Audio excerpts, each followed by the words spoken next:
السلام عليكم ورحمة الله وبركاته. بدي أشرح لكم شلون نقدر نستكثر من عريشة العنب بأي وقت. كلكم تعرفون إذا بدنا نزرع عريشة العنب من خلال التعقيل أو الأقلام لازم نزرع بشهر واحد أو شهر اثنين. إذا زرعنا بعد شهر واحد وشهر اثنين أقلام العنب ما ينجحن معانا، ما ينطن شروش ولا ينطن نمو خضري وبعد فترة يبسن. لذلك أخوتي، إذا أنت عندك عريشة عنب وحابب تستكثر منها، أنا أنصحك إذا بدك تستكثر منها بأي وقت كان تقدر تستكثر من خلال الترقيد الهوائي. لو ملاحظين معي أنا عندي عريشة عنب بيها غصنين.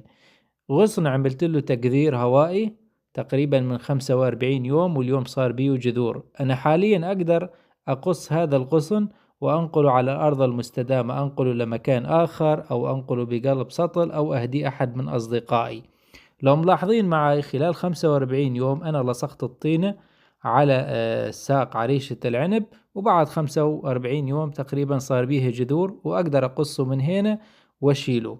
أنت أخوي العزيز، حتى ما تزرع من خلال الأقلام وما ينجحن معاك لأنه بوقت مخصص لزراعة الأقلام، بإمكانك تزرع من خلال الترقيد الهوائي بهذا الشكل.